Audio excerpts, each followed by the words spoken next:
guys. So, it's me again, in my pajamas. I know, you're like, do you ever change your clothes? I know, right? Um, I'm single, okay?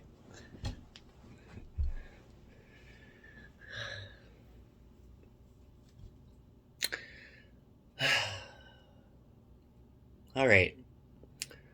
Well, I don't know if I'll post this. I'm just, sitting with the energy. Yeah. I feel like there's a lot of releasing, like a lot of very slow, like like waves of energy just flowing out of your muscles, out of your flesh, out of your aura field, out of your chakras. Like I feel like a massaging, like like I just had a massage and I haven't. So that's why I kind of just wanted to start this video and just see what was up. I'll only post it if I feel like there was a point, but yeah, it's just been very interesting first few days of the new year, that's for sure. Don't know why I don't want to look at the camera right now. Hi, I'm here. um, yeah, I got my heart chakra going, my Egyptian necklace going. And yeah, I don't know. I just it's been good. I've been feeling quite uplifted, pretty balanced, like very balanced to be honest. Like again, nothing has changed yet in my life. But it feels like I'm adjusting to a new life, if that makes sense. And all I can say is I hope and pray, ask my angels and archangels and all the universal guardians and guides of mine and all of ours that are here for all of us. Like, we would greatly appreciate all the healthy, all the most abundant, all the most beautiful, all the most not even easy, but soft steps towards stepping out of this 9-year 2025 cycle and into this beautiful new 9-year cycle, year one 2026. Like, oh, just please let it all be so and mote it be. Like, you know what I'm saying? Like, we're ready for the surprises. We're ready for the brand newness of it all. We're ready for something completely different. A lot of us are. I know I am. I would love to move. I would love a new job. I would love my career to take off, whatever that is, you know? Um, just all good things. We just want to step into that beauty and be our happiest, most glowing versions and feel like we see life again and we see the hope and the joy, and it doesn't matter where we are in life, we feel it. Like, that's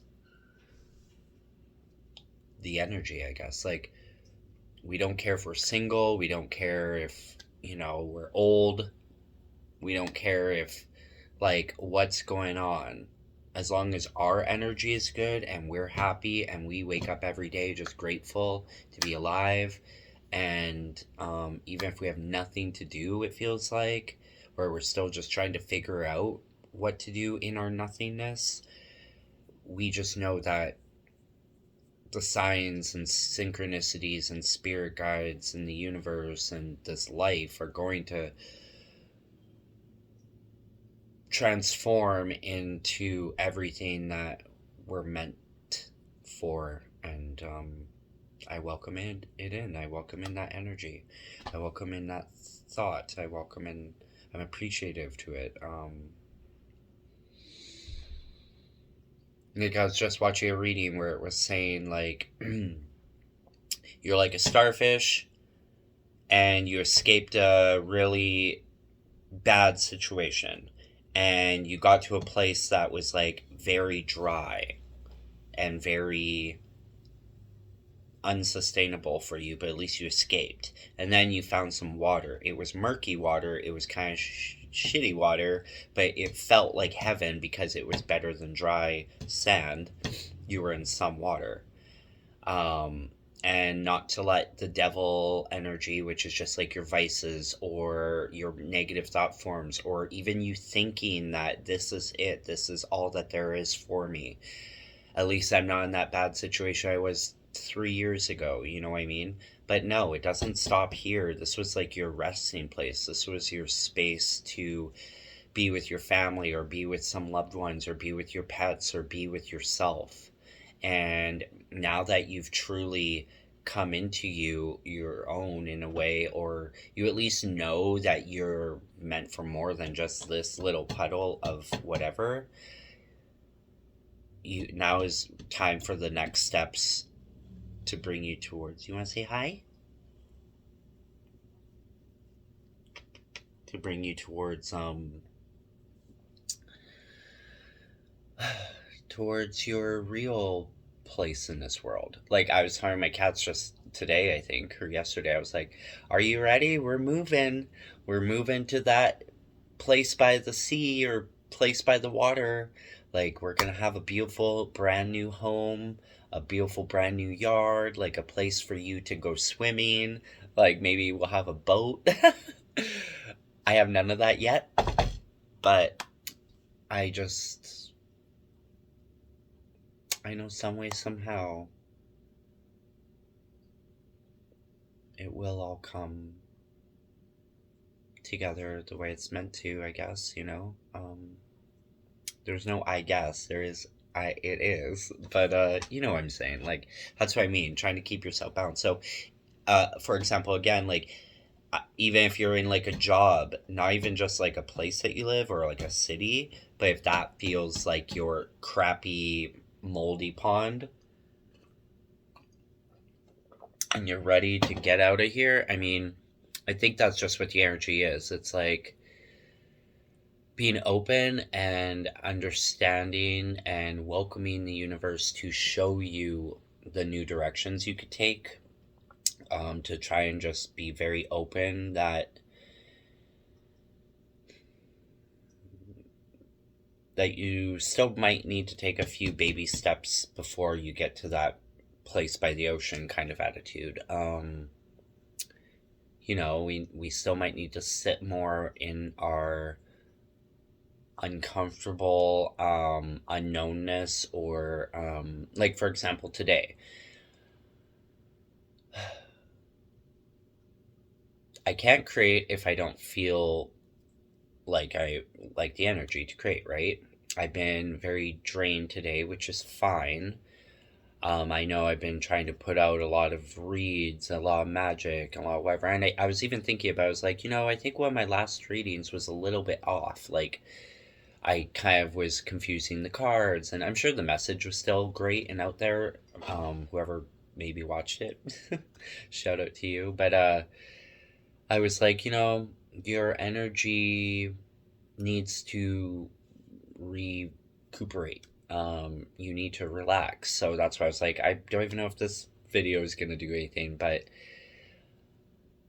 I'm open to just relaxing and taking it in, and, you know, just seeing where the universe takes me kind of idea. I know I'm worthy. I know I'm ready. I know that I've healed so much. I know what I'm capable of, what I'm full of, which is love, obviously.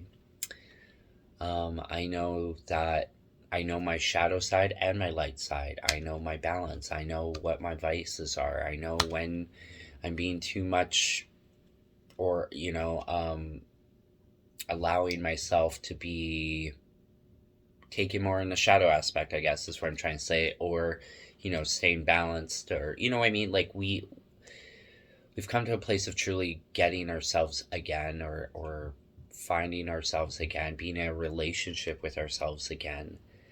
And we're ready to be in one with someone new or the universe or a new career or a new this.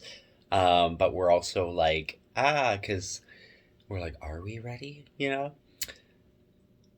I think at the end of the day, no matter how scary it is, we would 1000% be ready for that next step, that next adventure, that next opening up to someone new, or that next new career path, or that next adventure, or whatever we gotta do to like bring our dreams into fruition. Like whether it means like working that dead end job until we can get to that stability in order to, put out our product or create this, or you know what I'm saying? Um, for me, writing, like, this is my example of today. Like, there's nothing to watch. Honestly, for me, I feel like there's nothing. I've been rewatching really old stuff like Charmed. I thought I was just gonna rewatch season. Well, I started rewatching season one, and I paused in between season two for a little while, and then I was like, you know what, I'm gonna pick it back up. I started watching it again. And I rewatched all of season three because, of course, the final season of Prue, and just loved it, of course. And then I was like, I'm gonna rewatch season four because I just want to, welcome in Paige and whatever. And it's actually so much better than I remembered. Like, they actually did do really good. Like, the storyline is actually way better than I remembered, which was really nice. They had a lot of moments where at least the first 6 episodes, they mentioned Prue. And then in the middle, it was annoying always, in my opinion, with the Cole Phoebe thing, because it's like, Phoebe's always, or the actress is always taking the show and always making it about her, and always, that's how it feels. But I thought even beyond all that, it was quite well done. Like, even the way they ended it, like they ended it boom, boom, boom, an episode before the finale, and then the very finale, they had that Angel of Destiny idea, and it was all really good. I was really proud, actually happy with it, more than I thought I would be rewatching it for like the billionth time, but this time I really just saw it differently, so I must be fucking healed, or really just, seeing through a new lens. But I was appreciative because I'm going through my own little thing with Charmed of trying to, I don't know. I'm trying to create something with it. But anyway, ramble. And then even season 5, I was like not going to continue there. I want to just stay and work on some stuff. And I will, but I guess I just want to see the flow of it or something, or see the future of it. I don't fucking know. But season 5, I'm only part way through, but I was like, this is one of their best seasons, honestly. It is the season that really shows that they are able to do this now with Paige. New hairstyles, new energy, new. Even Piper, even though she's pregnant in this season, I noticed that they've actually put her in so many great outfits. Like, what the fuck? Because, no offense, but for a long time, they always tried to make Piper, like, not the physical one, more frumpy in clothing, not that sexy, very insecure, even though she's the one that finds like 2 beautiful loves and has the babies, and is the one truly in it with like her powers and trying to be like a regular human. Don't know where this is going, but whoever loves Charm. But anyway, I just thought it was so interesting that season 5, it's like, that's when you think that she'd be the most frumpy, because they're like, she has to be pregnant. But no, they're already like, this is your second trimester, which is like 4 months or so. And she's not even showing or anything. They have her in like very slim outfits. They even had her in this like baggy shirt, but you could see her fucking figure underneath. And the whole time I was like, Shannon would be so proud. Even there's like a tiny move where she does like a cartwheel or whatever. I was like, oh, good for you, Piper. Anyway, I don't know why I'm rambling about that. As you can see, it brings me a little joy down in my heart. I'm gonna obviously rewatch Buffy. Like, I've rewatched it a billion times. I just rewatched it. Like, it's just such like a healing show. And it's coming back, right? So maybe I just want to redo it all again and be prepared. But whatever. I don't know what's going on. But that's what I mean. Like, you're going into your comforts to like I'm getting the example of like when I smoke weed, I find that it always happens around the full moon, or when I can sense like my body is going through an eternal shift of some kind, like spiritual. I don't know all the right details, but I always think of it like I need to relax and I need to just do something that's going to heal. Like I even re-listening to all of music like Britney Spears, Nelly Furtado. I've been really listening to like really old stuff that has brought me so much joy. You just need a reminder. You need a reminder to spark yourself back again. Um, Especially in this new year, like new year, new you. But go back to the beginning of how you kind of started your entire life journey. Remind yourself of all these fucking things that you maybe forgot about. Even if it doesn't resonate with you anymore, it's still nice to see like where you've progressed from.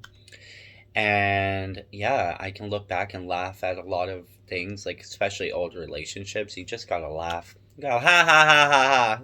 I know that's not the best fake laugh, but whoever wants to just laugh it out, do it. Cry it out, laugh it out, feel it out, and heal it out. You know, try not to avoid. Just try to like be in the energy. So that's what I'm doing right now. Like I do feel vibrational. I feel good. I know good things are coming, but there is like a little whisper of like almost trying to say like avoid all the bad stuff or don't let the negative energy in. And I'm like, what negative energy? Blah, blah, blah, blah. What are you talking? You know, it's like go away, Nat. You know. Anyway, yeah. Well, all right, everybody.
I would like to point out how silent it is.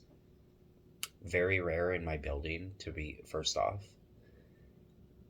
There's something in that. I just feel like I'm almost seeing a forest or something, and way in the distance, you know, the ocean is there and you can hear the waves. But that, I don't know where that's coming from. Maybe I'm just trying to say, find your happy place, everybody. Do you have any messages for us today, Spirit, for this reading or for anyone watching or even for myself right now? I welcome you in all the love and light and respect and gratitude for your messages. Thank you.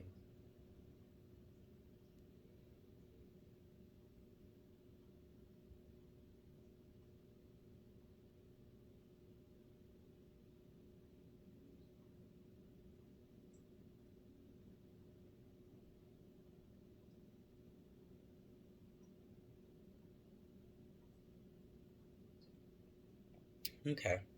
Well, sorry. I didn't feel anything besides like a bright light and just like a shimmering of it. Like I seem to understand that when that's happening, my angels just want me to know that they're here with me, but they don't have anything to say, but they're still here guiding me.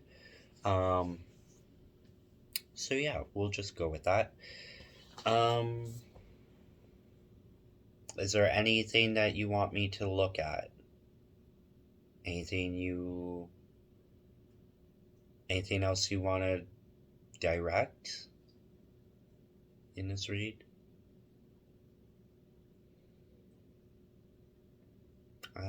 I don't think so. Okay. I'd look in here really quick.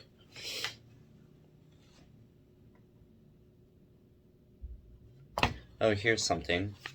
Your spirit guides are the advice. You are the answer. I forget who said that, but one of those tarot readers out there. I want to say 13 Moon, but I don't know for sure.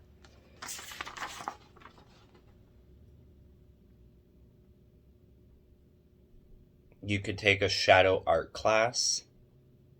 Oh, that's where that is. Oh, my bad. Don't steal that. That's mine. I'm creating a shadow art class, and I almost forgot about it. So, there's that. So, yeah.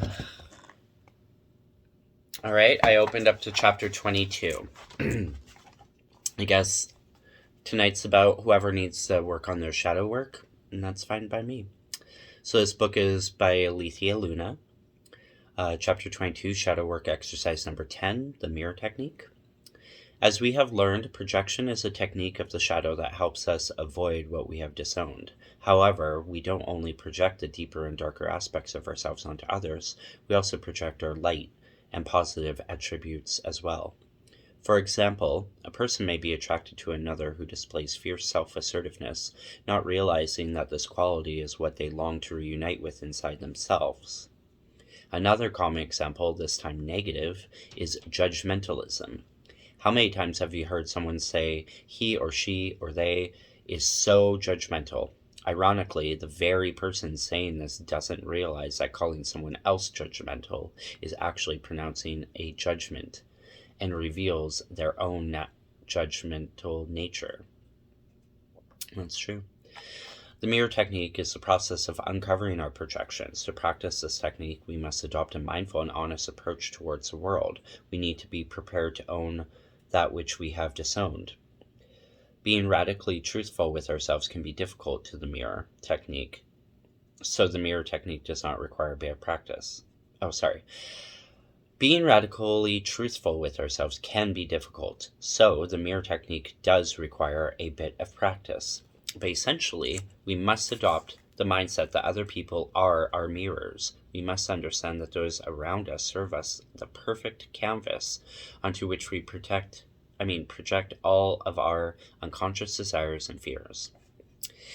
Isn't that the truth? It's very interesting.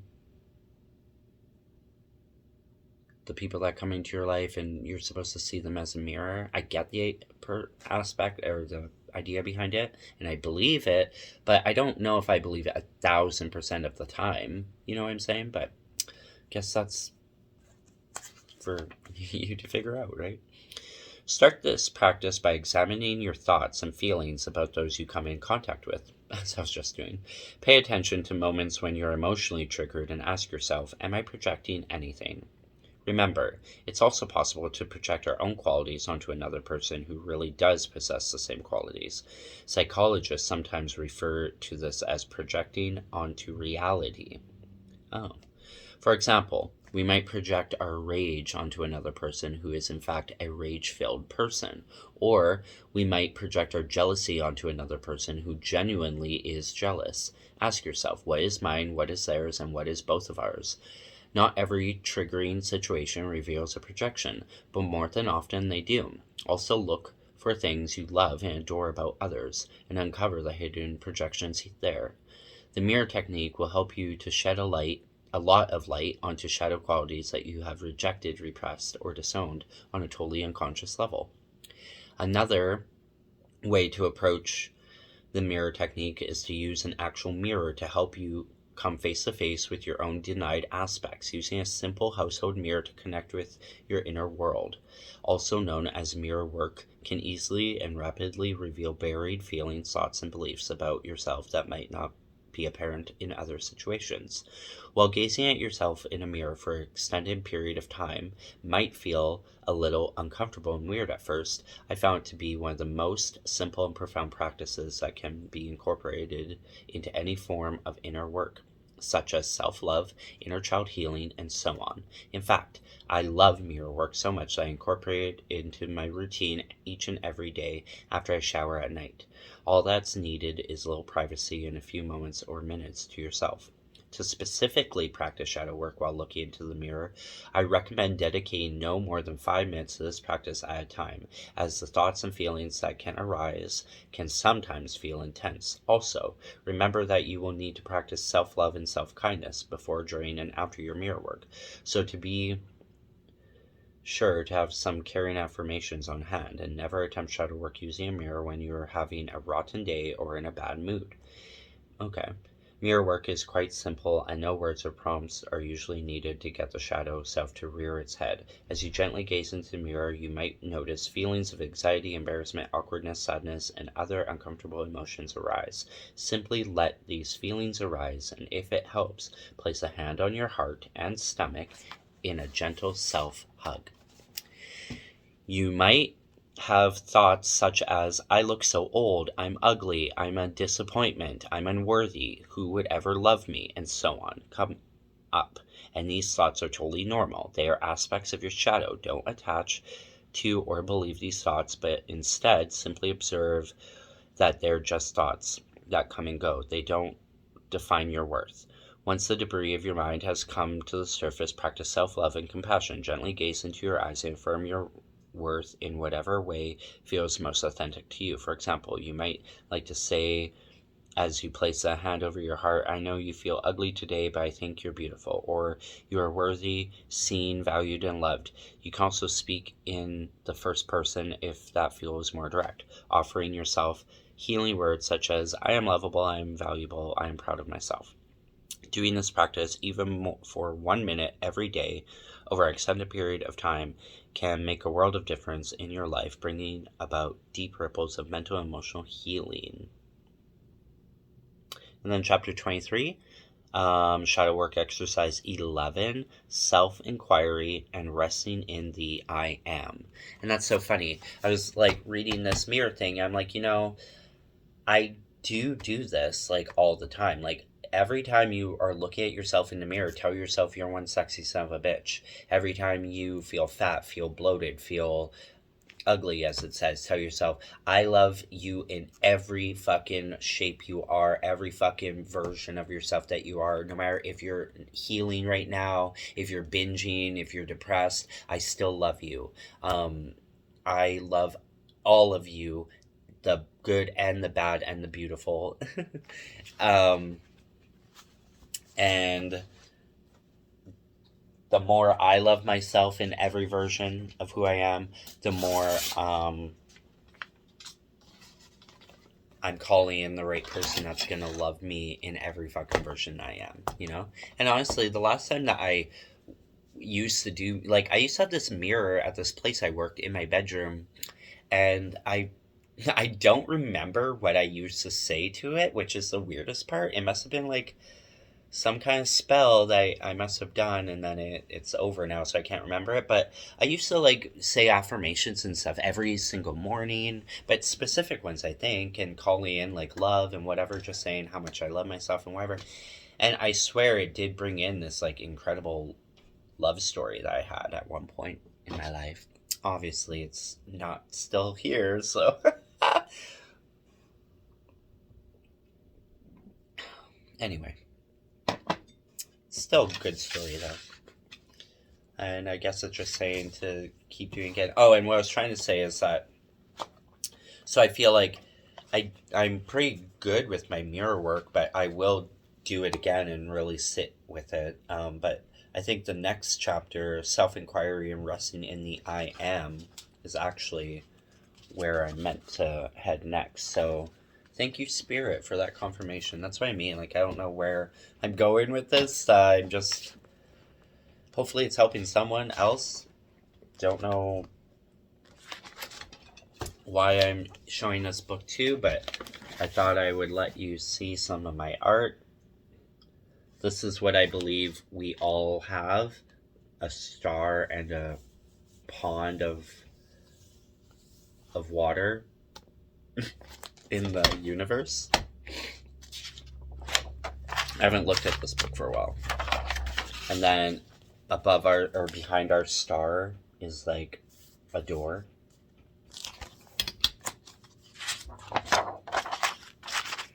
No idea what this is, but I guess it's just a person. Maybe I was trying to do a shadow aspect of me, even though I don't think that looks like me. But maybe it is. Kind of looks like Buffy. Doesn't it? I don't know. Anyway.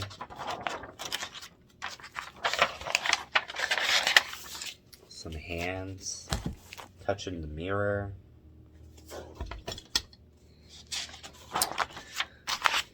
Oh yeah, this is interesting. It's like a person covering their eyes so their third eye can see.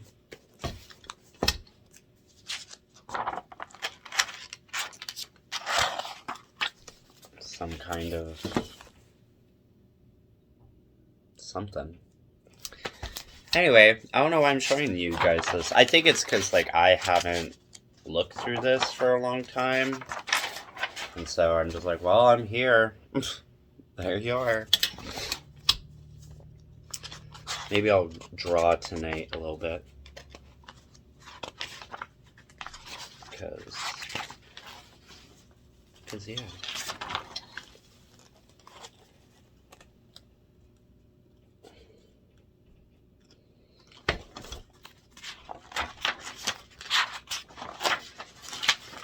Alright, is that it? Feel like that could be it.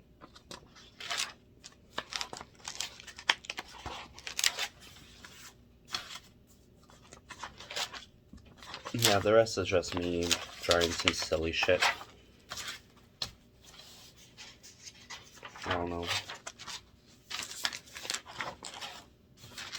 I don't even know where I got this idea from, but for some reason I was really wanting to slobber all over someone's lollipop, I guess.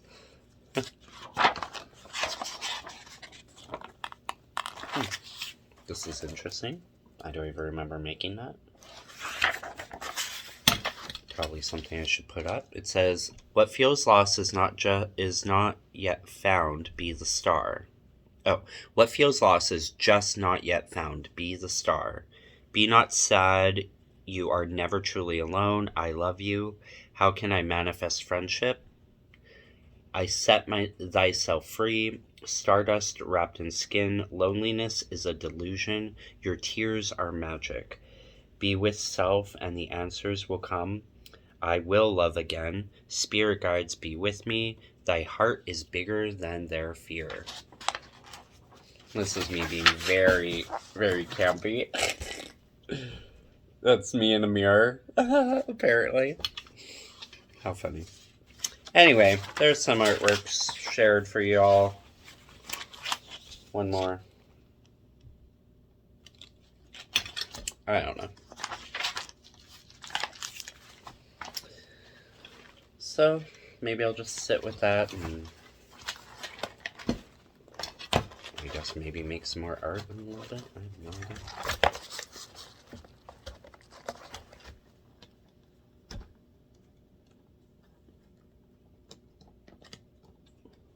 This stupid book is breaking. But anyway, ramble, right? You're like, what are you even doing on this stupid video? I'm like, I don't know.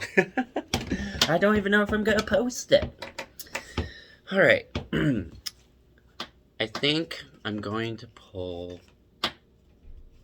a 945 spread and just see what comes, because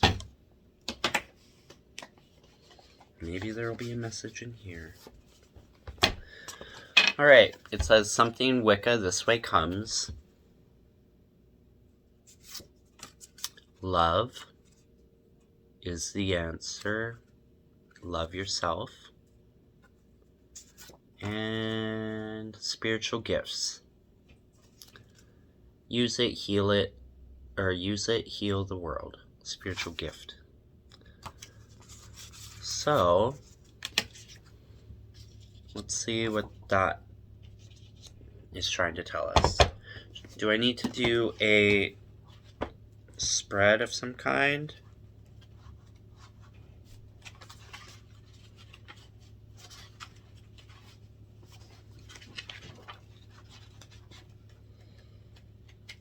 I don't even know where the spreads are in this book, if there are any. I don't think there are. Oh, there's one. Well, this one came out right away.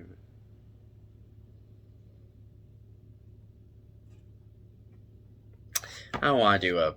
I'm going to do a poll, like an actual spread soon. I want to just start really understanding like different spreads, because first off, there's so many spreads out there. It's so fun to really play with your tarot, but I'm also getting really tired of everyone doing the exact same shit, like even me. So, but that being said, let's just see what comes through. Gonna use this beautiful deck. Haven't used it in a little while. It's called the Tarot of the Divine, and it has great stories with it, so we'll read the book with it for sure. Ace of Coins, bottom of the cup. Bottom of the deck. I guess I should pull that. Seems very fitting. Underneath was the Queen of Coins, so keep that in mind. Alright, all my beautiful spirit guides, angels, archangels, ancestors, the creator, God source, the great divine, our galactic star being family out there, our alien lovers. Do you have any messages for the rest of this read, as I do not know what is coming or what to...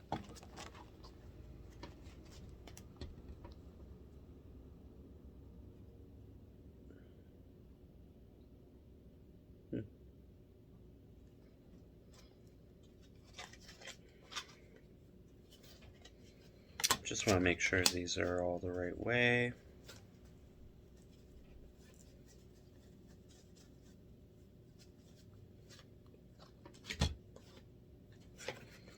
Just so, we get the proper outcome. You're like, why didn't you do this before? Well, don't ask me.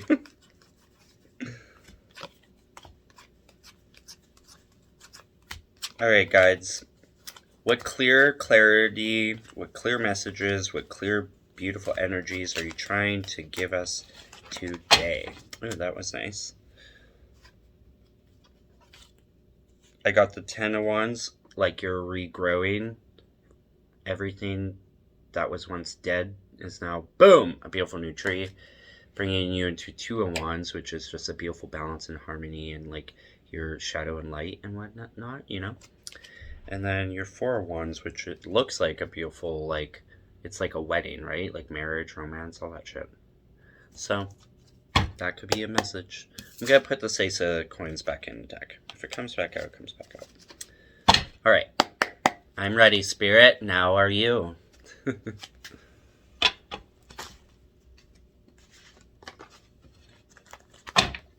Weird way of me shuffling today, but this deck is being odd. I can't even hold it.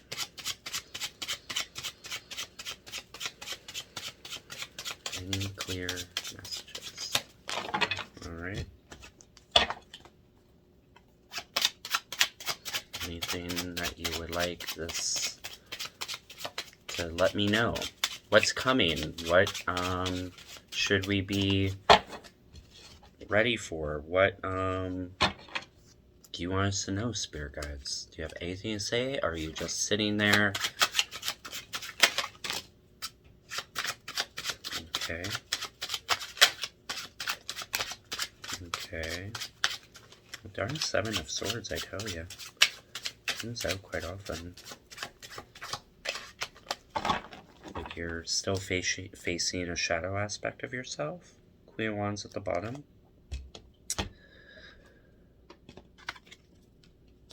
I think because this landed on the very top, to be honest, that it's saying when you face these shadow parts of yourself, then you get to the juicy goodness in between, down below. I'm literally gonna read this backwards, is what I'm hearing.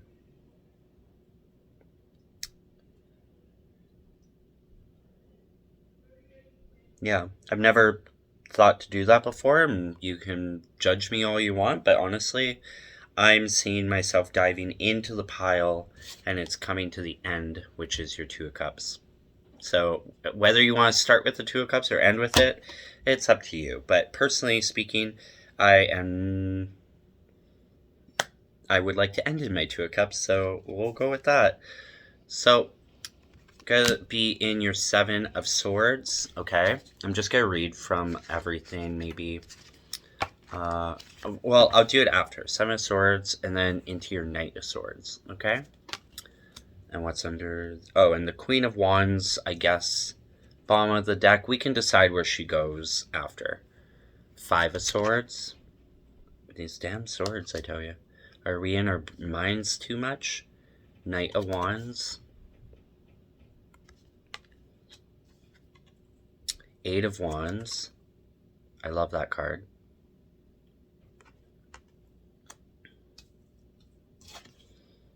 Eight of Swords.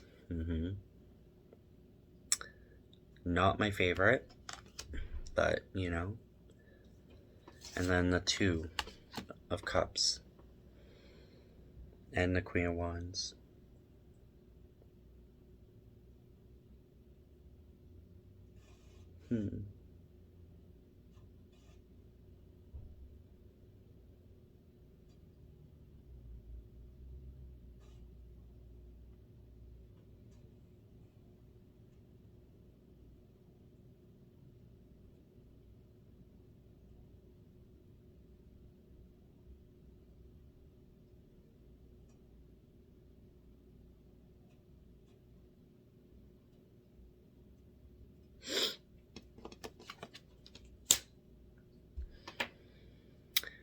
Well, I'm just seeing it as, like, you face your shadows, a knight is coming in, who's also going to break up that negative mindset that you hold on to, maybe from a past love or a past situation that you went through and hurt you really badly. But again, I always see yourself as that phoenix.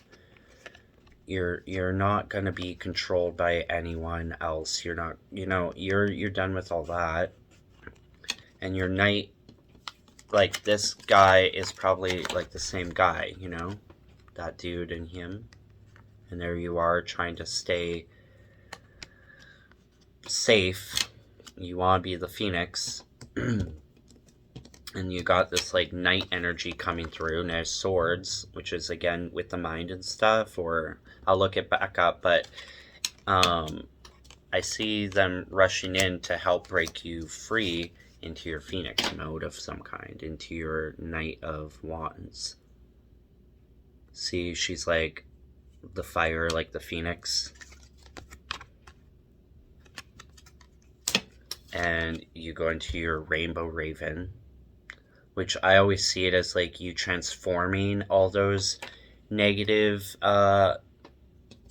swords and stuff that you have or whatever into something beautiful, birthed, fiery, new, balanced somehow. Like, there's so much fire in the bright moon and the snow, and, it's just somehow a gorgeous outlook kind of card. However, this I always see as, like, you blocking yourself. Your castle is here. You have true love and stuff around you most likely, but you're still facing some stuff inside, just like, you were kind of with this one. You can't let that affect you. Once you let go of those blockages or old, like if you compare yourself to like or compare like a person that you're trying to get with to an old person, you know what I'm saying?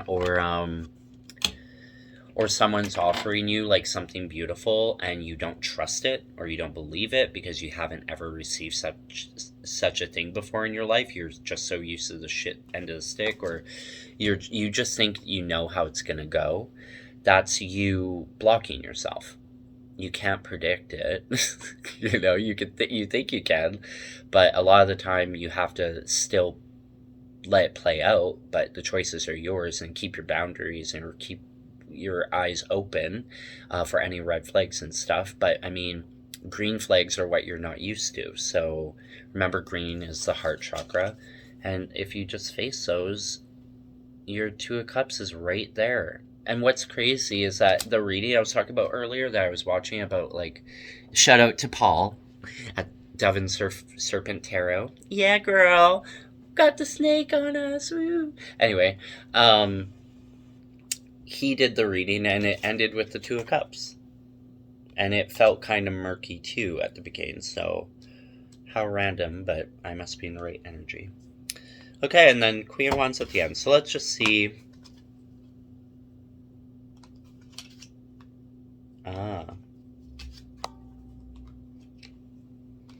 Building shit. Okay.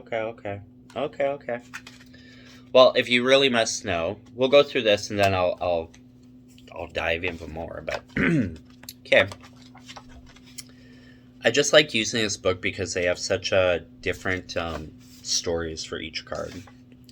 So your Seven of Swords, Pacific Northwest Salish legend. The Seven of Swords is a trickster, and the coyote represents deceit in all forms. From small pranks to terrible scandals, he is clever and manipulative, but more often than not, he is caught by his own schemes and has to pay dearly for them. Strategy, cunning, thievery, cheating, and manipulation. Again, I don't see that as being you. If it is you, then maybe you need to take some self-reflecting time. Maybe you need to go sit in jail for a little bit. I don't know. But let's hope it's not you. I can name a few people in my formative years, is that the right term, in my past few years that I'm sure are probably maybe in jail, but I see it as you escaping that, okay? That's what I see. That you are not allowing yourself to be trapped in that anymore. Your Knight of Swords. Malaysian legend, Hang Tuah. The Knight of Swords is a strong and assertive warrior. Hang Tuah, an intelligent soldier, is unafraid of leaping into battle and employing unconventional techniques to win. He is rebellious, loyal, and fierce champion. Intellect, bravery, confidence, being action-oriented. So, again, it doesn't even have to be someone else then. It could be you. You've just decided to take the action and just get past this and get past this. And your knight status, you took those wands, like I said, and turned it into something beautiful. I mean, you took those swords. The swords. And you turned it into wands, right? Your Eight of Wands again, Eight of Swords. Don't let the Eight of Swords deplete your Eight of Wands. That's what you truly are. You are the Phoenix. Okay?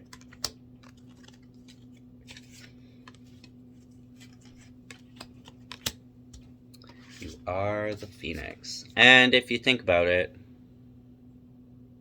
we'll just stick with this.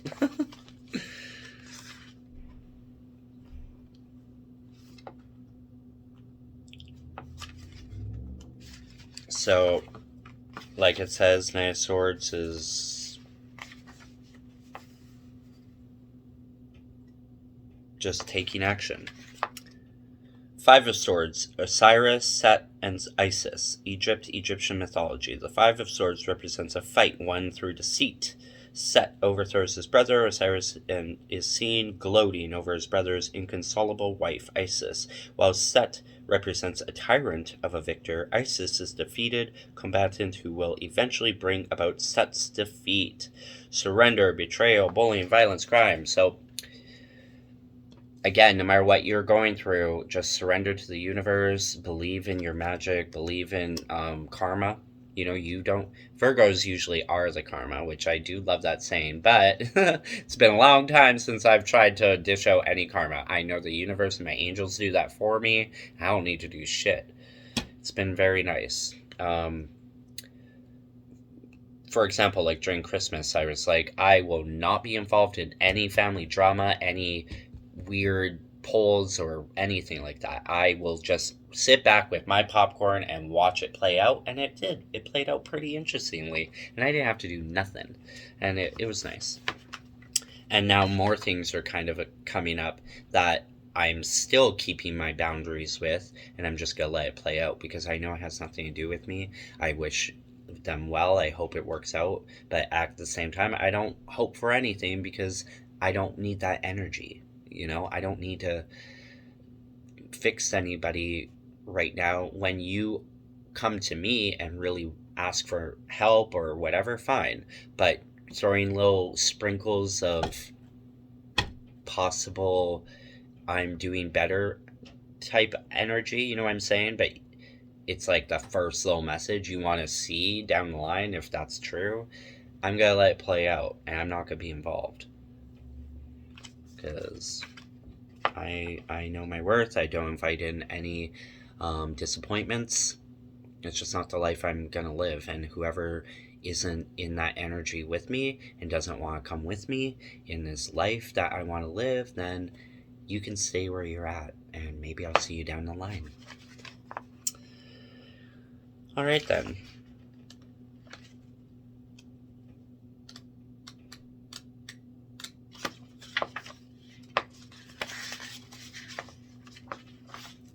So we step into our Knight of Wands. Tatterhood, Norway, Norwegian fairy tale. The Knight of Wands represents a fearless fighter eager to charge into battle, especially if it means defending someone she loves. See, that's literally Isis. They just said that she's gonna defeat him. And there she goes. Even with the wooden spoon to do it. She doesn't give a shit. She has fire in her belly. She's ready. Reckless and unafraid, Tatterhood grabs what she wants to claim the future she desires. Adventure, passion, rebel, a flirt, a hot temper. Ooh, a flirt. That'd be nice. I could use a good flirt. And then we're going to go into our Rainbow Crow. I said Rainbow Raven, but I guess it's Rainbow Crow. North American Lenape legend. The Eight of Wands represents quick, decisive actions. The Rainbow Crow flies quickly to deliver warmth to the cold earth below. Singeing his wings in the process, his sacrifice and swift journey are fruitful. So it's going to be a very fast, swift, fruitful journey. Don't know what else to tell you. It's pretty clear, which I'm appreciative, because I don't feel like overextending myself tonight. I think I've been talking out of my ass, or just kidding. such a visual, hey. But no, I am connected. I just feel like, again, I don't know. You know, I just don't know. And that's fine. You don't have to know it all. Let the universe bring in the surprise. Eight of Swords, Donkey Skin, French fairy tale. The Eight of Swords represents being caught up in your own insecurities. Donkey Skin was forced into hiding to escape a bad situation. Now she is faced with the decision to continue the life she has created or step out of her self-made prison. That's what I was saying. Don't be afraid, and don't let your own reflections of what you've been through hold you back. Because these reflections, darling, are your strengths. Okay? Take off that donkey skin and run around naked.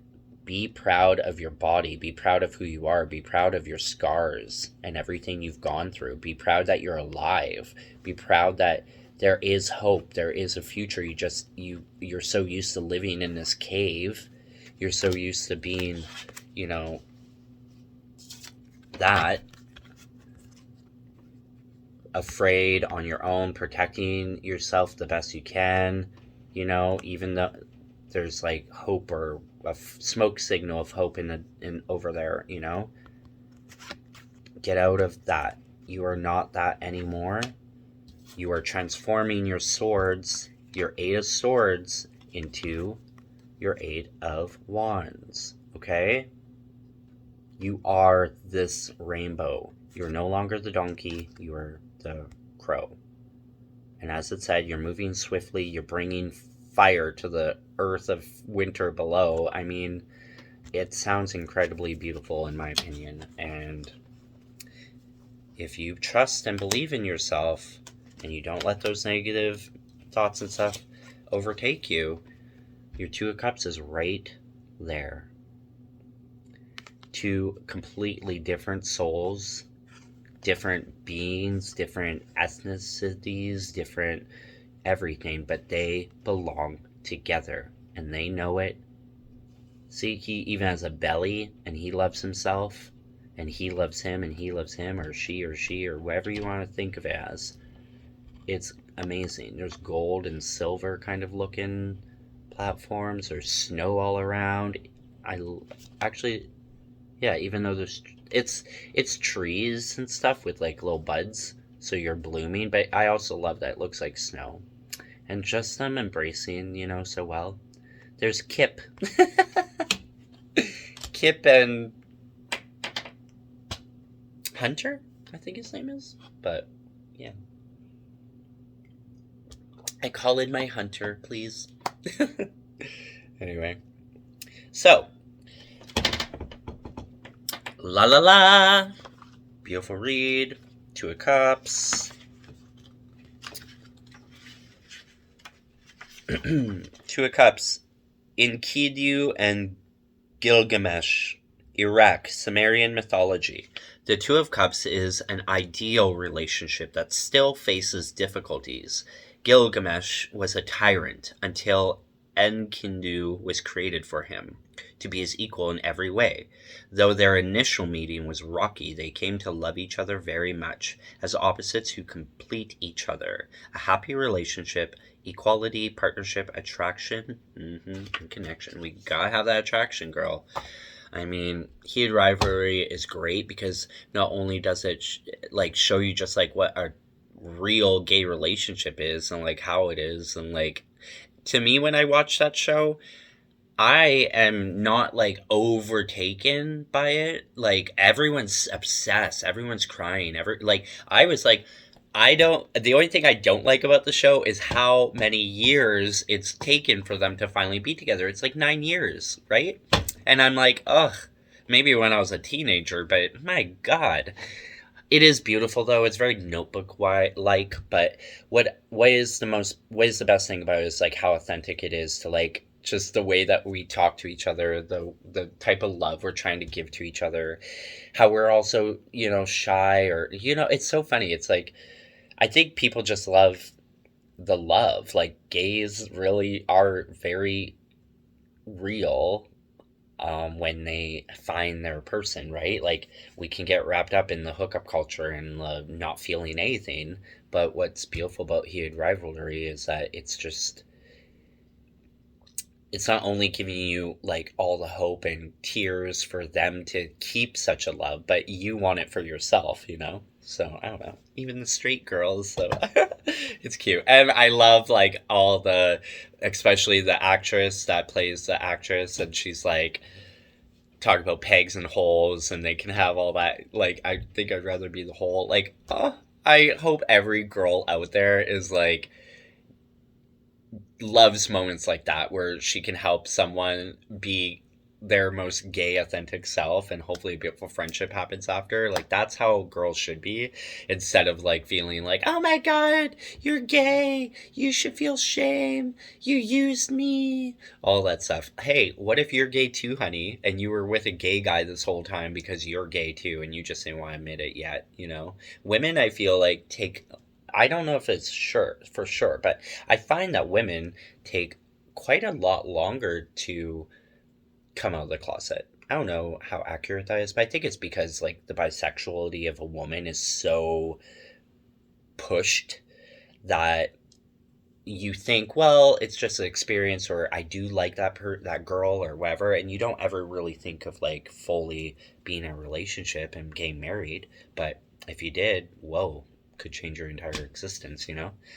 Anyway, that's just a thought. But no, I just love the beautiful, true, honest conversation. And she like invites him to talk about it. She's like, it's not doing it for me or you.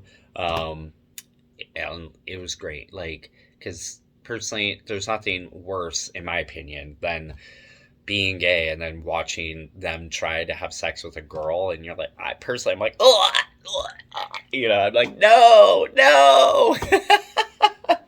Maybe it's like that be a gold star gay energy. But yeah, if you don't know, that's like a gay guy that's never been with a woman, never been with a vagina, never, you know, all that stuff. And anyway, ramble. But yeah. So beautiful. Two of Cups. I will always bring that in. So something Wicca this way comes. Let's see. Just the shifting of the energy, us trying to step into what's really meant for us now. Letting go of that 9-year cycle, letting go of those old toxic thoughts, traits, people, being the phoenix that we are in 2026 onwards, hopefully for the rest of our fucking lifetimes. And let's bring in the truest, most authentic, most real love story that we have ever imagined and have always known and prayed and hoped for is finally, truthfully going to present itself, and we will not miss that door because our guides and angels will make sure of it. And if it's not love, it's purpose, it's career, it's direction, it's a place, spiritual gift. Use it and heal the world. Transforming, you know, be that alchemist. Transform all that pain and hurt that you've ever dealt with, and just transform it into the energy that you truly deserve. Okay.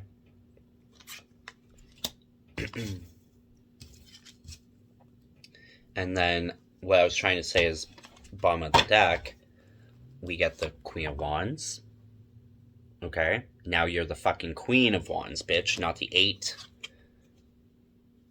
You're gonna... It's a beautiful Hangman card, to be honest. She's a gorgeous, like, looking woman. But Hangman energy, that's just very me. I'm a Virgo. It also looks like she's making a heart in her hands. I do that, actually, when I sit. And stepping into your High Priestess. Your knowledge. Look at that gorgeous moon. Look at that gorgeous outfit. Look at your gorgeous self. Your balance. Look at those 2 gold smoke things at the top, and you're really chill. This is what I feel with your Hangman.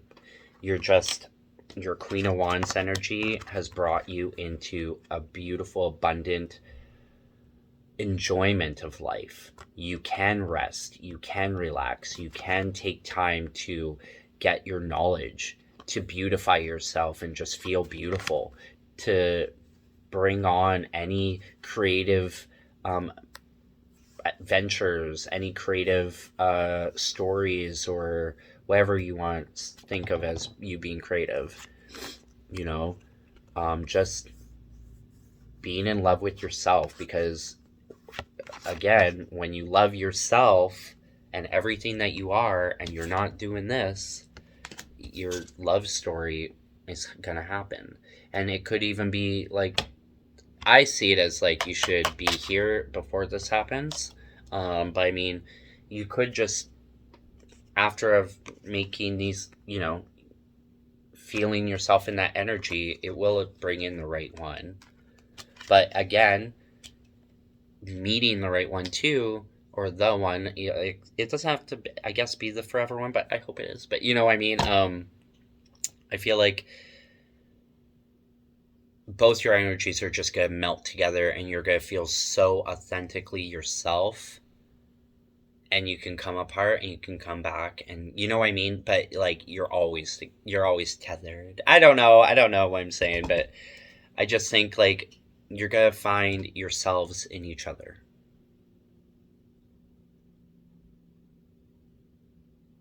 And I'm not trying to say that in a way as like you need.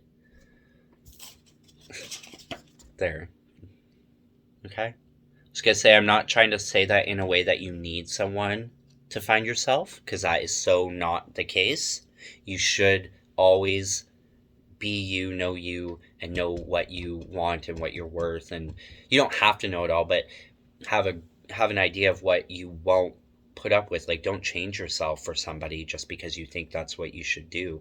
I don't know how many guys I've met out there that have like, they just want to understand what you want, and the second you give them that list, they literally just try to be that thing, and they're not who they are. It's so weird. I don't know where that comes from, but all the power to you in figuring that out.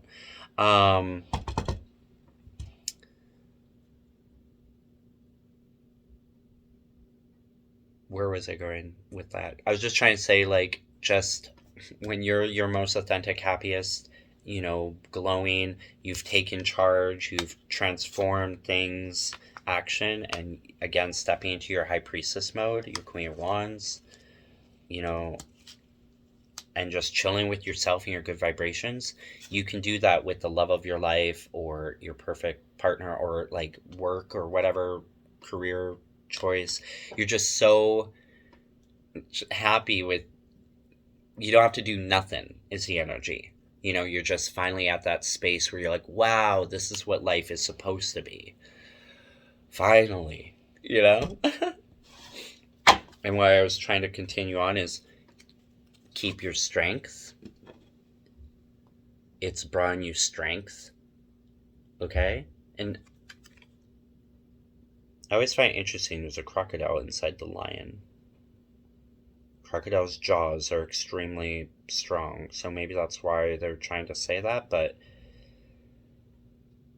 there's mushrooms all around, there's nature, a gorgeous flowing red hair. I love a good ginger boy, just saying. So, yeah, your strength has returned through all this. You found your strength again.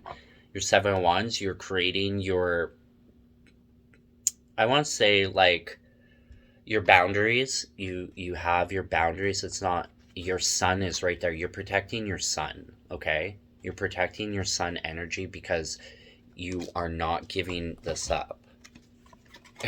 You're not giving any of this up. Right? You're like, nope, I am protecting my sun.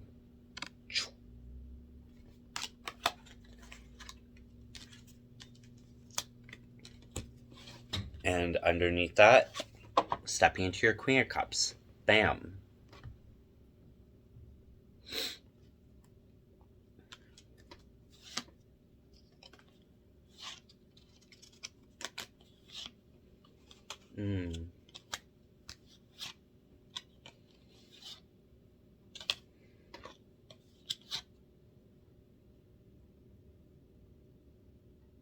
Okay, nice. Thank you, Spirit. So I'm just gonna keep continuing. Stepping into your Queen of Cups, right? Maybe I'll read some of these.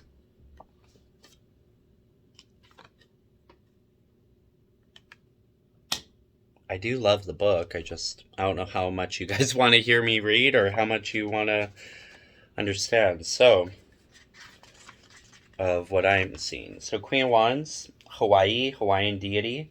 The Queen of Wands represents a fiery force. The volcano goddess Peel rages, can be destructive, but her blessings are just as powerful. She is the creativity of dance and nourishment of rich soil, and chaotic force of an explosion. Optimism, independence, confidence, passion, nerve. Right? Again, stepping into your hangman. It's just you being with your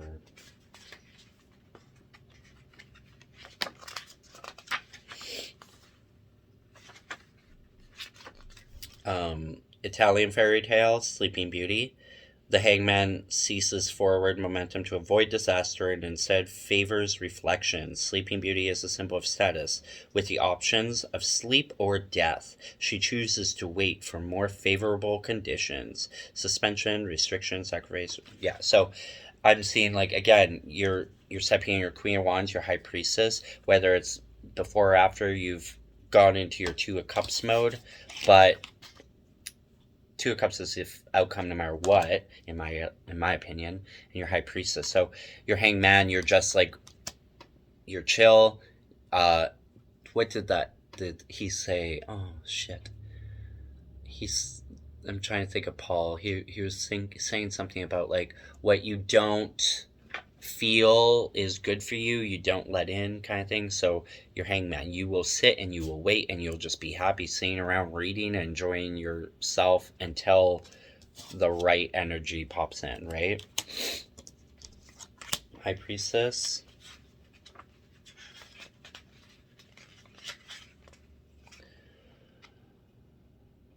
Sherazade, Turkey, Arabic folktale.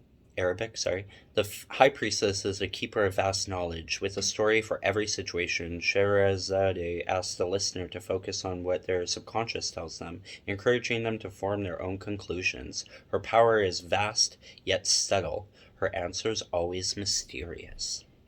Wisdom, intuition, dreams, meandering, and enigma.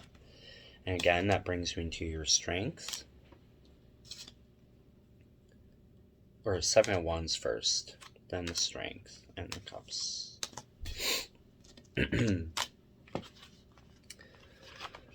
Seven of Wands.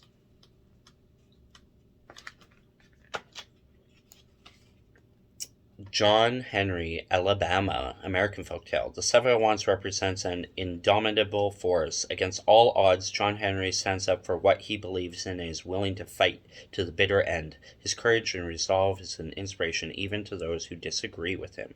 Endurance, fighting for beliefs, perseverance, mounting a defense. See, protecting what everything you are, protecting your love that you found.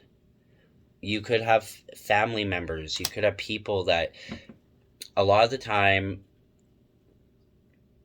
I don't know how I feel nowadays about getting advice and stuff. I think it's beautiful when you're in a relationship and you're trying to understand it through other people in relationships, but it's hard to judge people on what their love story is when you're in your own, like, you know what I'm saying? But family and stuff, sometimes there's people out there that are just really good trying to convince you that they're not the good one for you, or you're not meant to be, or whatever. But fuck that. Like, if you know and you feel it and you will never want to let it go, you're never gonna let it. Okay? You found what you want and you're keeping it. You're hunter. You found your kip. So fucking keep it. Don't give it up, no matter what. Because love, what did I say, is the answer.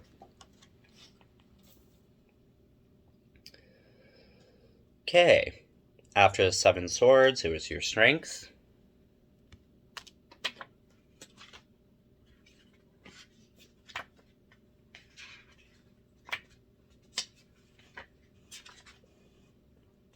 Scotland, Scottish fairy tale, Tam Lin.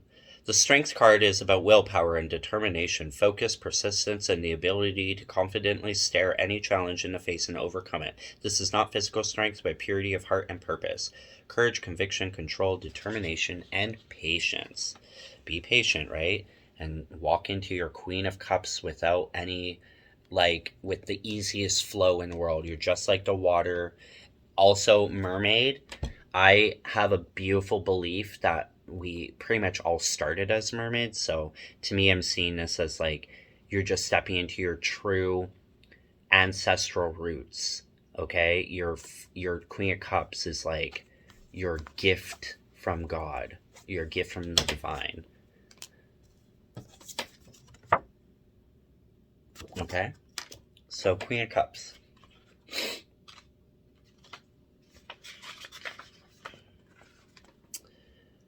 Yamoja, Nigeria, Yoruba deity. The Queen of Cups represents the surface of the subconscious. The goddess Yamoja connects those on land to the depths of the spiritual plane. She is mysterious, but also kind and caring mother. Femininity, warmth, a counselor, intuition. So that could be you stepping into that. Again, it did say with your High Priestess, you're being patient. Even with strength, you're being patient, especially with your, whatever it is, your Hangman, you're being patient. I just see tribe. I see ancestor. That's what I see. Your ancestral roots, your gifts from the universe are tapped in. Tapped in. And while you finally are tapping in, you will go through a death. But that's just the rebirth. This is what you're afraid of, right? But when you face your fear, you're facing the right direction. This could be an old version of you in a sense. This could be the new you. This could be you facing those fears and turmoils and energies that you've been holding on to, right? And on the other side of that is you as the warrior raven. And to top that off, or it's your other soulmate, but you can't get to there until you face those fears and you step into everything that you're meant to be. Look. Right? So face that fear of rebirth. You're going to go into your 7 of coins, another duo that's right there, and they're so balanced and they're so like yin and yang, 7 of coins. I'm seeing that reflection. Going into the moon, which is like your thoughts and your dreams. And some people see it as a negative card, but I definitely do not. I see it as like you're in balance with your soul, or you're at least in communication with spirit guides. You're in communication with your ancestors now. And you're just in that beautiful journey. Maybe I want to watch Memoirs of a Geisha. I love that movie. I love this card. It's I want to say it might be my favorite in this deck, which is strange because normally I have one card that I love always, but the moon is the close second. My first is the star card, and then the moon, and then maybe the sun. Interesting. I wonder why that is. Star, Earth. I am a Virgo. I believe in my star. Makes sense. The moon is my emotions. I'm a Cancer. I love that. And then, oh my god. And then my rising is Sagittarius, which is my sun. There you go. And then my Aquarius, or my North Node is Air Aquarius. So there you go. Okay. So let's dive into this real quick. Pretty long message, but I hope you're enjoying it. It's just a beautiful book, beautiful deck, and beautiful person speaking. Okay.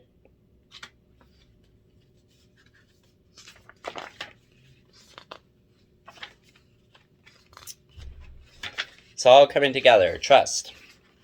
White Bear King, Valimon, Norway, Norwegian fairy tale. Death is a huge upheaval, potentially representing the death of one way of life and the start of a new one. Life changes irrevocably, and there is no way to go back. Change is necessary. The death of childhood is important in order to grow up. Metamorphosis, evolution, loss, transition, and change. What was I saying? Going into your 7 of coins. Oh, and remember, we did have the Ace of Coins at the very beginning, so I'll read that. Jack and Beanstalk, English. The Ace of Coins represents us with new beginnings, financial opportunities, and prosperity. The origin of this gift may be unexpected, like magical beans, but through nourishment and support, the benefits could be miraculous. It's time to make dreams a reality. New business, money, investments, abundance, security. So that's making me think I definitely should have kept that card there, because that kind of makes more sense. if this was the second card, right? Someone trying to come in and take you off that balance and take you off your ace of coins, your new beginning. And it just makes sense now. So you're stepping in, and then everything else I talked about, you know. Seven of Coins, Nanahuatzin, Mexico, Aztec mythology. Seven of Coins represents the desire for a good harvest, though it might require sacrifice. Nanahuatzin must determine when it's right to be patient and when it is better to scrap everything to start fresh. Reward, perseverance, decisions, investments, and fruition. Throw all negative shit into the fire, watch it burn, and let your truest, most radiant abundance come through and shine. You've already been doing all the fucking work. You've already been facing your battles and fears and transforming things that were once not working for you anymore in this lifetime. You're facing those fears, and you're making the right choices, and you know when it's time and when it's not, when to be patient and when to just go for it, so you can bring in that new fresh start that you're choosing. And then it's going to bring you into your moon.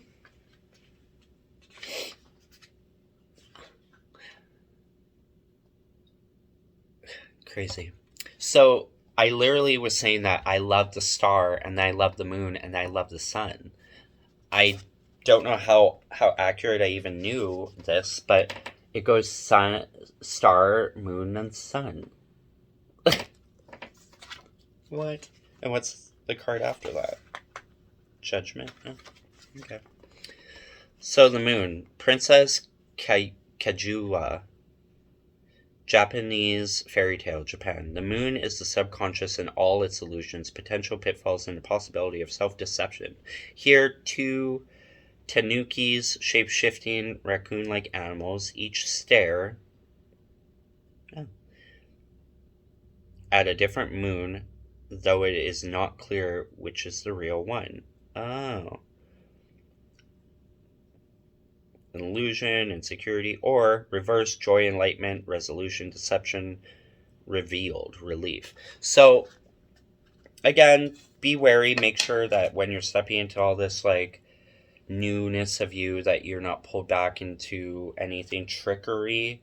But I see it as, like, it said shape-shifting. So, again, you're transforming yourself. This is the raccoons it's talking about. One's looking at this moon, and one's looking up there. But you are clearly always looking up here, in my opinion. I didn't even notice these fucking raccoons. Who cares about the raccoons?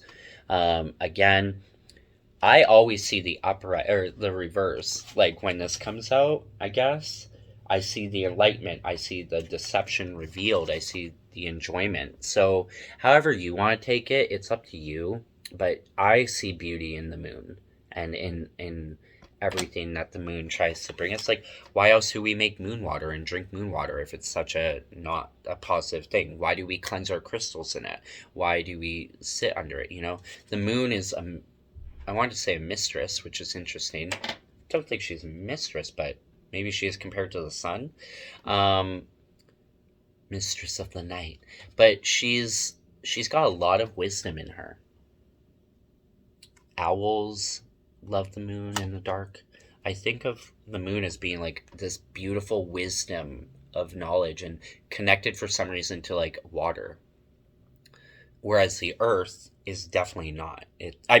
Whereas the sun is definitely not. It's all fire and shit. And a different kind of energy, a different kind of connection. Like more source, but yin and yang, right? There's so much knowledge. When I was learning about my Wiccan side and I had two high priestesses. One was a pure white witch, only white magic ever, and then the other one was a big dabbler, and she loved to do a lot of dark stuff, and she loved to really see what she could fuck with. And I appreciated both of them, because I'm a person, I need to see things to believe them, but now I'm not in that mindset anymore. Now I'm like, you believe it, then receive it, you know? But it was a beautiful combination, yin and yang, of like understanding different forms, different directions, different ways of magic, what affects and what doesn't, and it's really nice. So don't know where I was rambling with that, but after your rebirths and deaths, after your 7 of coins and letting go and transforming, and then allowing the transformations and the whispers of the moon to come through, and you just, like, you're also walking over a bridge. So you're leaving again everything behind you, and you're going into your new direction. You're crossing bridges, bitch. You're crossing bridges, and it popped up the Lovers. Okay? Lovers, again, you might have some judgment over it because, like I said, family and friends and whatever, but you know, they're judging. I don't know. It could be judgment of them, or it could be your judgment of, is this the right love for me? Is it truly everything I've been fighting for? Everything I've been, you know, transforming for? Everything I've been trying to connect with? Everything that, you know, that I am protecting? Like, what was it all for? What was this journey for? Is it really worth it? Or am I gonna go into my negative mindset again and let myself get all twisted up? So it's either you're gonna step into an amazing, incredible love story, like I said, and it's just double confirmation in a way, because we already talked about this, but possible judgments and stuff from others. Or it's you choosing. Where is your sun? Who is your sun? Is this your sun? Okay. And the next card after that is the sun. So there's your answer, okay? And then what I saw at the end of that, funny enough, was the 8 of Cups, which to me is just like, you've made your decision, you're on that journey, and you've accepted it. You left all those 8 cups behind you that do not fit. Yes, they're full. Yes, you've worked at them. Yes, you thought this was where you were supposed to be, but this is, you know, old family, old versions of yourself that you thought you were supposed to be, that the world tried to tell you to be. But no, you're like, fuck this. I'm going on my own adventure to my own moon, right? To my own bridge, on my own journey, in my own way, so I can step into the sunshine, right? He goes on his journey, he leaves those cups, and he finds the sun that's meant for you. Like lovers do. Wow, that's a full circle moment for me, because literally I was, right before I did this entire reading, and thank you, Spirit, for popping that back into my brain just now. We'll go like this. I was singing that song, Talk to Me Like Lovers Do. So I can't sing right now. Talk to me like lovers do. And I was saying there, like, all right, Spirit, I get it. I know what you're saying. Oh,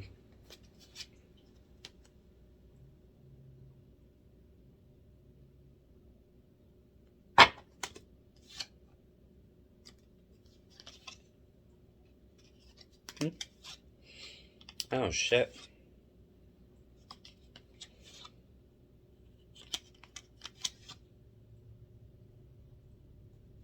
All right. I thought I was done, but I guess not. I'm not going to read these ones. I'm just going to show you what I see. I think. We'll see. This is a long-ass fucking video. I never expected it to be in, you know. If you're still here, then awesome.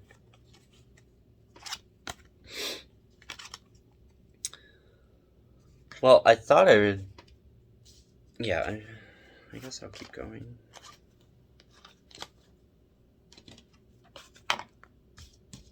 Okay, let's get through this.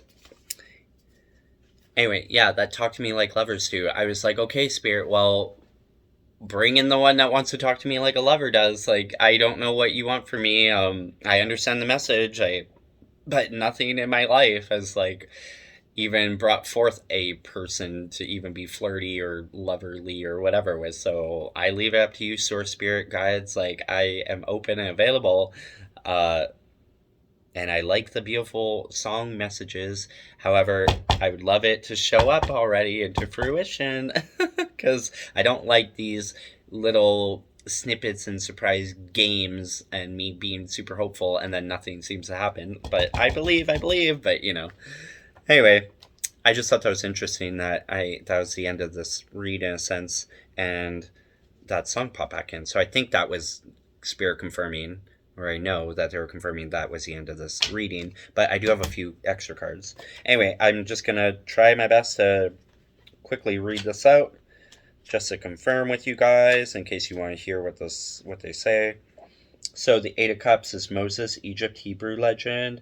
The Eight of Cups represents leaving good things behind in the pursuit of higher ideals. Moses was raised as a prince of Egypt, but realized he needed to sacrifice his royal life and wealth to pursue a spiritual and aesthetic one. Walking away is seeking truth.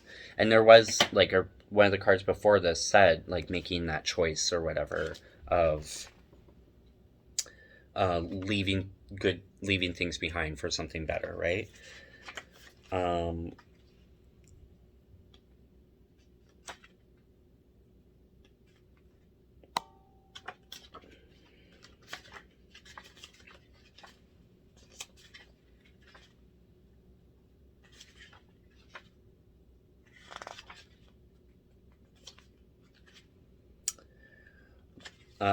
Judgment. Sun Wukong, the Monkey King. Chinese mythology. Judgment is a reckoning, an ending before the start of a new journey. Past actions and decisions determine future events. If you haven't learned your lessons, you are doomed to repeat your mistakes over and over. Improvement, forgiveness, a change of perspective, absolution, rebirth. So again, step into that death, make that right choice, and rebirth yourself into your sunshine. Because Lovers was before Judgment, but you know how it goes.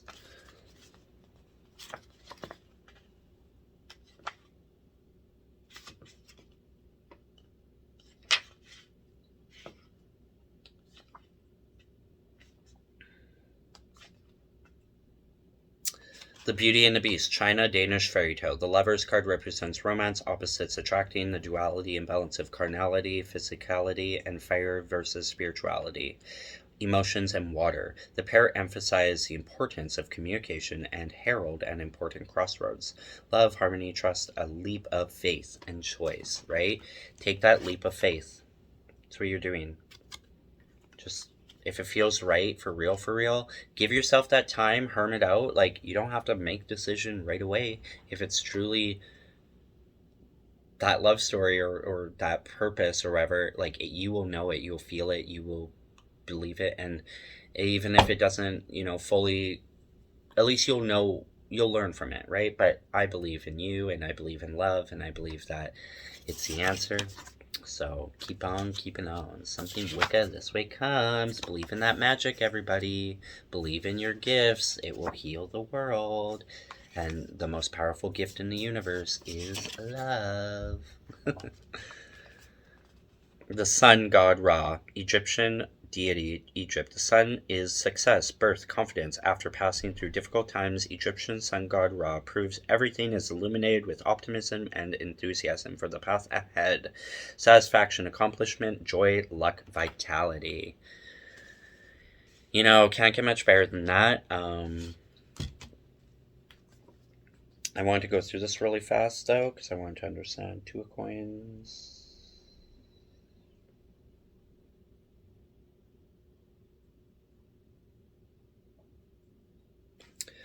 So I had at the bottom, like, you stepping into your Two of Coins, which I just thought was cute because it looks like children to me, and one's a bear, but adopting, I'm totally open and can't wait to adopt. But I just see two beautiful children after all this as well. Yes, it might be a little bit, that's your next adventure. You found the love story, you found your purpose, your balance, you're in this beautiful flow of positive vibrational energy. You found your sun. There's that necklace I was talking about I'm wearing right now. Ooh.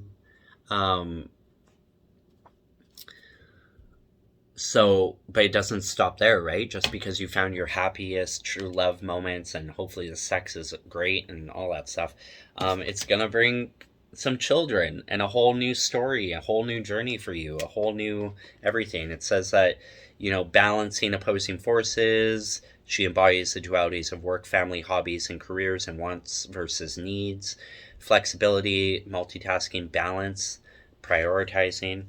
Your Ten of Swords in reverse, right? You finally broken those damn bonds and ties, and you're out of it. You're good.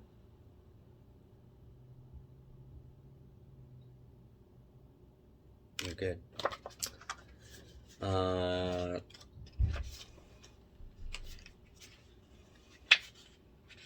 It says, surviving disaster, recovery, regeneration, the inevitable. It's Canada, Sedna. How silly. Canadian Inuit mythology. It represents betrayal and backstabbing and blah, blah, blah. And revenge, but you're surpassed all that. It's in reverse. It's beautiful. Beautiful energy, to be honest. You've overcome and you're regenerating. And it brings you into the Nine of Cups. Very similar and beautiful to the Two of Cups. It's all about how he wanted her so badly that he dressed up as a woman, drag queen, just to be with the love of his life. That's what I mean. Like, when you know, and nothing's going to stop you. No negative thoughts, no family, no laws and rules that tell you that you can't be together. Think of your rivalry in Russia and all that stuff. I want to go to the cabin. I don't even think I said that correctly, but you know what I mean. I want to come to the cabin? Something like that. So yeah, Nine of Cups.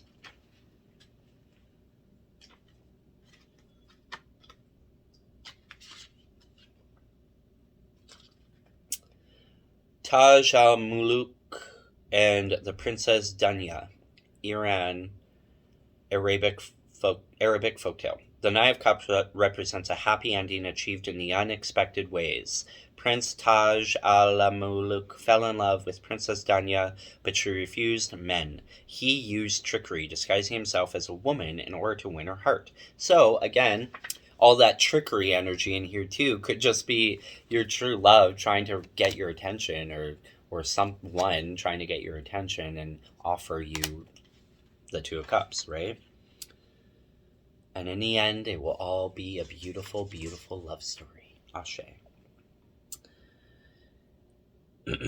Upright dreams realized, fulfillment, pleasure, recognition, and triumph. And after that, I got the Emperor. So he's the one, or she's the one, everyone. You trusted the universe. You trusted that you want to love again. You want to feel it again. You're ready to even share your space with someone again. And your fears are, you've come this far and you've really succeeded, and you're happy for the most part in everything that you have and everything that you are becoming and everything that you've even achieved at this stage in life compared to what you might have been at 3 to 5 years ago.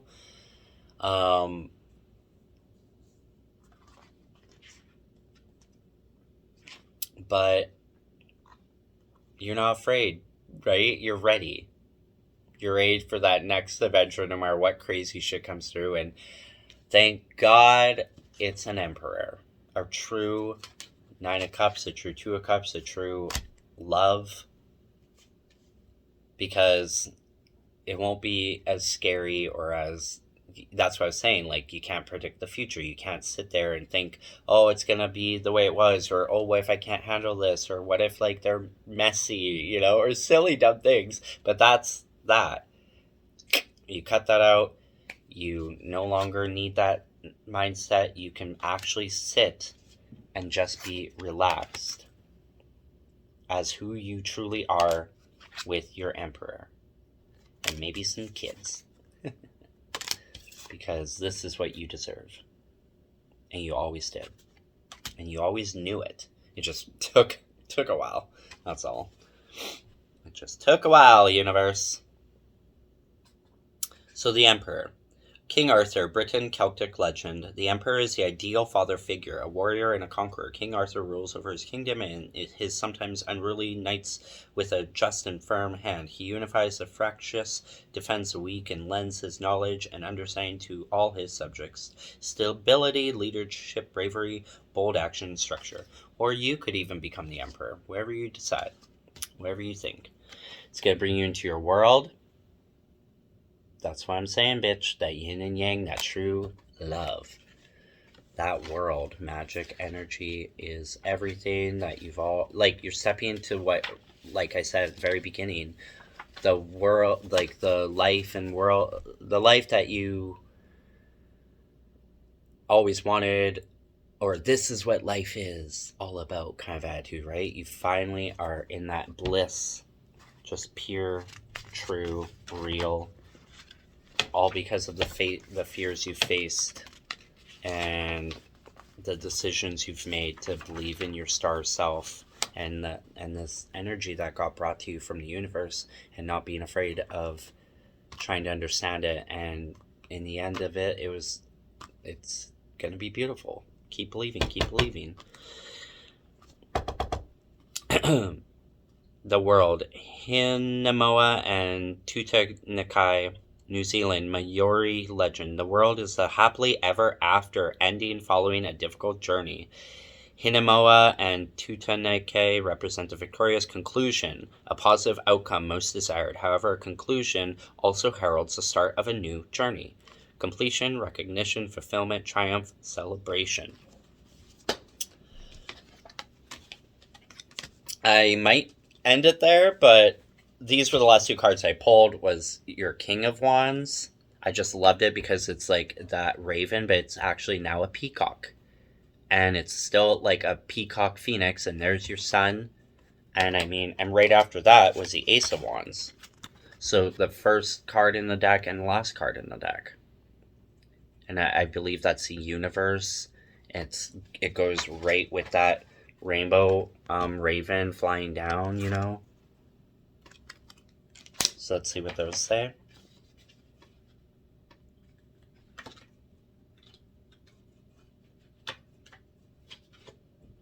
So your King of Wands, the Phoenix, East Asia, East Asian mythology. The King of Wands is a symbol of strength. The legend of the Phoenix spans many cultures, but is all of them.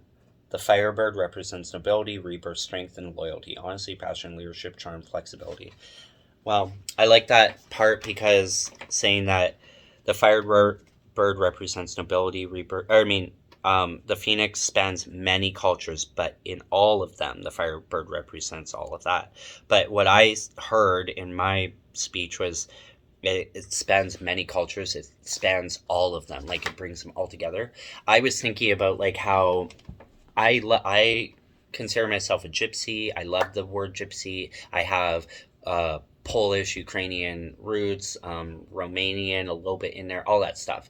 However, you know, people are all about proper this and proper that, and you know, but I'm like, if my ancestors grew up in Poland and in all these gypsy cultures, and like, what if like we were adopted? What if like that was just like the norm, and you learn, like, I'm a person that I love to absorb all cultures, all religions, all magics, all everything, because we have been on this planet for quite a long time. We've been Atlanteans, we've been Egyptians, we've been all of this shit.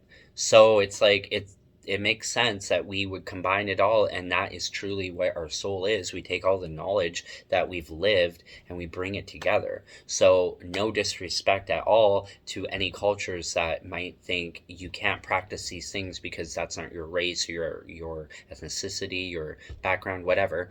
I disagree. I think it's beautiful not only to put yourself in other people's cultures in general, food, sex, living, but also magic. How else can you understand each other or even heal or even learn if you don't welcome in all forms of magic from other people and other places and other things? Like when the aliens come down and teach us some shit, I mean, what, we're going to deny it and start a war? Or are we just going to be grateful that they finally came down and we're ready to, like, evolve to what humanity is truly supposed to be and always was, but we forgot. We are the heartbeat of the galaxy, everybody. And the universe knows it. Ace of Wands, the magic paintbrush, Chinese folktale. The Ace of Wands represents inspiration, a sudden creative force. The magic paintbrush embodies these qualities with passion and daring. The magical moment right before the ink hits the paper and all dreams and possibilities come true. It says within reach, but I'm going to say are coming true. Excitement, creativity, a spark, growth, new beginnings. And I wasn't even going to pull those last two because I was like, well, I love it at the world card, but cards don't lie. I can't even express to you what this... I don't even remember half the things I said, but at the same time I do. I hope this really helped someone out there just with some positive shit. I really have to go to the bathroom because it's already 1:45. I never thought I'd be sitting here forever, but that's what I mean. Nothing on TV. I was thinking of writing, but I wasn't feeling it, and now I didn't even think I was going to do this, and there you go. And I hope you are enjoying it. I hope me reading the book was nice and helpful, and you didn't mind. I hope my insight was spot on. And yeah, I think I'm going to pull 2 more just to confirm. But I really have to go pee. So, that's the end of this reading. I think so.